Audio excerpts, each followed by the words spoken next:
Today we'll be creating this abstract or sci-fi energy shield made of particles that keep moving randomly. We're going to keep it fairly simple, and there's actually two different things that I wanted to explain using this tutorial. The first one being how you can get this random shimmering lights really easily so that it becomes super fast to render. And the second thing is how to render it in the viewport to get this type of an effect. So with that, let's begin the tutorial. In our default scene, we're going to go ahead and bring our cursor to the junction of these two windows, click and drag to create a new window, and change this from the 3D viewport to the geometry node editor. Then we'll press this plus button to create a new geometry node tree, after which we can zoom in, select the group input, and tap X to delete it. Now we essentially want a few concentric rings on which the main particles will be present. So to create concentric rings, we can search for a curved circle and just plug this into the group output. Now we can increase the resolution to something like 128 to make it nice and smooth, and we can increase the radius to maybe 3 meters. And since we want one more circle, we'll press Shift A and search for a join geometry node, plug that in right here, take this curved circle, press Shift D to duplicate it, and now just plug this in right here,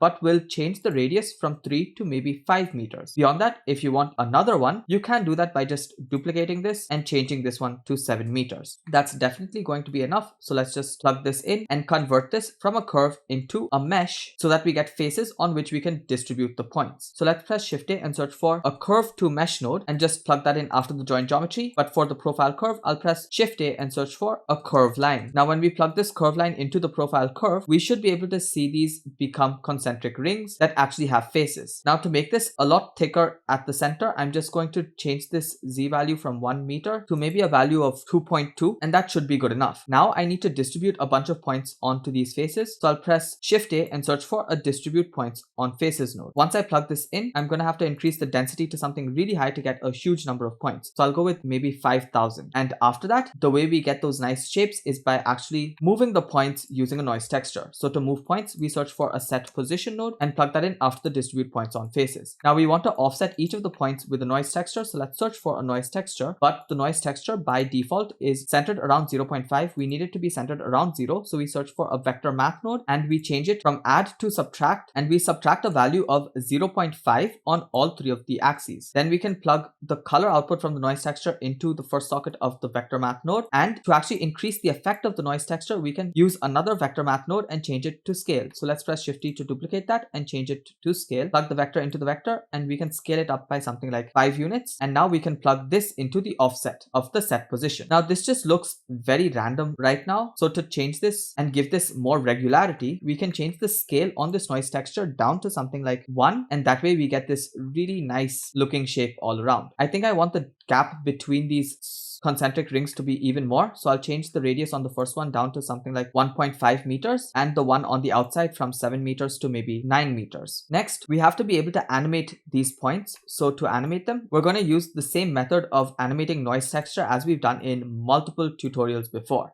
So we take this noise texture and change it from 3D to 4D and then press Shift D to duplicate it. And just to help speed up my viewport display, I'm going to change the density from 5000 down to 500 for now, just so that it doesn't lag too much with my recording software present as well. Then I'll press Shift A and search for a mix color node, plug it in right here, plug the color into the second socket as well. And now we're going to be playing around with the W values. So we can press this back arrow to go to frame 0 and then go to the output properties and just change the frame rate to 30 frames per second, and frame we're going to keep it at 150. So that it's a 5-second long animation. Output folder can be wherever you want it to be. File format will choose FFmpeg video. Encoding will change container from Matroska to MPEG-4, and output quality will keep as perceptually lossless. While we're at it, we'll also set the render defaults just by checking bloom. Now on frame 0, we'll hover over the W value and tap I. We'll change the factor all the way to 0 and tap I. And for the second noise texture, we'll change the W value to maybe 1 and then we'll tap I. Then we'll just expand the timeline a little bit and go to frame 150. And on frame 150, we'll change this W value to the negative of whatever value we have here. So it's currently 1. So we'll change this to -1 and then tap I. We'll change the factor all the way to 1 and tap I. And we'll change this value down to 0 again and tap I. Then we'll shift select all three of these nodes, come down here and press T linear so that we get a smooth loop. Now if we play the animation, we should be able to see how they move. If you want a realistic idea of the speed at which they're moving, change the playback from play every frame to frame dropping. And this is the speed at which they're moving, which is, I think, good enough. It's not too much. So I'll leave the W value as is. If you feel like it's going too slow, then make the W value greater than 1. If you feel like it's going too fast, make it less than 1. And you'll have to accordingly change the W value on this as well.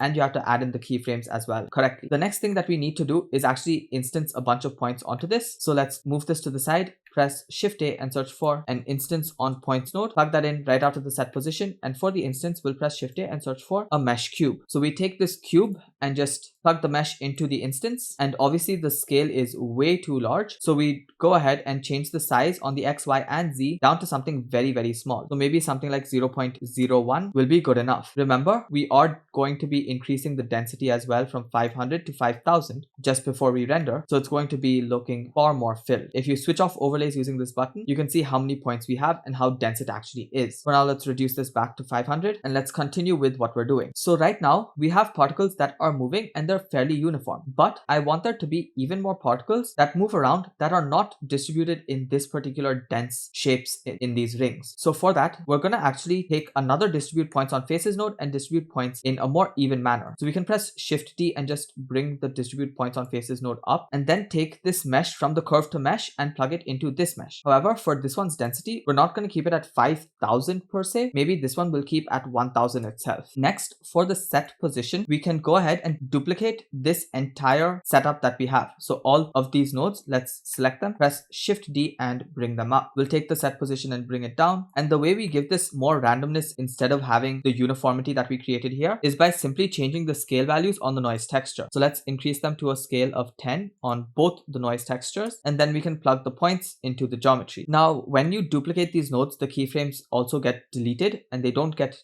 copied, which is a good thing because we have to give these very different values. Because we've increased the scale so much, very small changes in the W will cause a huge change in the position of the points. So instead of having a value of 1 here, we're actually going to keep the value at something really small. So maybe 0.005 is what we'll use, and we'll just hover over this and tap I here as well, and I over here. Then we'll go to frame 150, change this one to minus 0.005, and this one will change to 0, and this one factor will change all the way to 1. Then we'll tap I, and I over here as well. Then just like last time, select all 3 of these nodes by pressing Shift and select, come down here and press T linear so that we get a smooth loop. Next, we have to actually join these points in with these points that we have over here. So press Shift A, search for a join geometry, plug that in right here, and take this and plug it in. You should be able to see these points present, but I think they need to be scaled up even more so that we get more particles present in these interspatial regions. So let's change the scale from 5 to something like 10, and now you can see how we get the random particles present alongside the actual particles that have uniformity. You can't quite tell the particles that have uniformity because we set the number down to 500, but when you actually increase it, it'll become far more dense. Now, of course, we need to set the material, so let's go ahead in the node tree, come just to the point before the group output and press Shift A and search for a set material node. Then you can plug this in after the instance on points and choose the default material from this drop down. Then to actually mess around with the materials, we can change this from the geometry node editor to the shader editor, and there we're going to keep it as a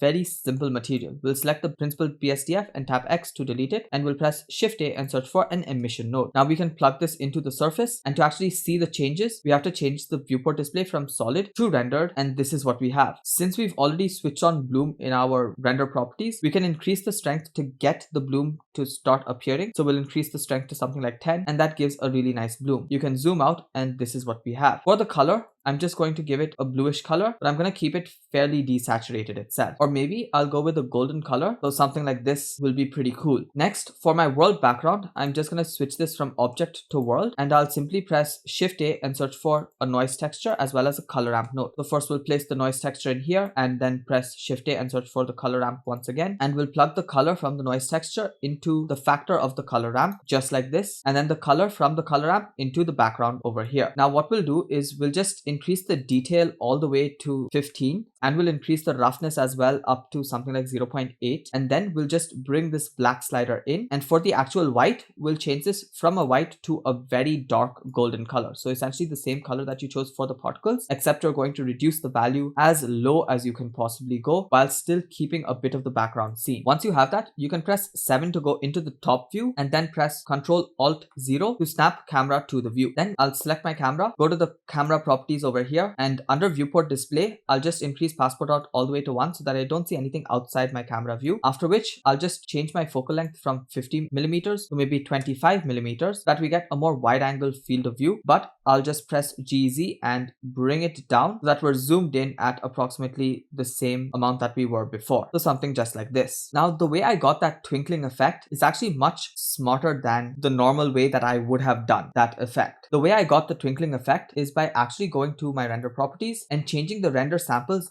down to 1. By doing this, it's actually going to not render out every single particle at the max brightness every single time, and sometimes in that single sample the brightness will be captured really bright and the bloom will be there, and in other frames it's just not going to be there, so they're going to look dim, and that's what's going to cause that nice twinkling effect that I wanted for this specific animation. So with that, you can actually go ahead and render this animation to get this twinkling effect. However, if you wanted to have a black variation of this, that's also actually simple to do. The first thing that you have to do is change your viewport shading to solid, and that way you have all the particles to look fairly black. Remember, if you're zoomed in too much, they will appear white, but essentially if you zoom out enough, they will definitely look black. And to get the background to become completely white, all you have to do is expand this shading tab and change the background from theme to viewport, and under viewport, you can change this to the brightest white there is. But right now, if you were to render this out, you wouldn't see white, you would see a gray, and that's because our color management is actually kept at filmic, and filmic is going to make the whites slightly grayish. So we'll simply change this from filmic to standard, and that way the whites will remain as whites. And with that, you can actually go to view, and under view, you can choose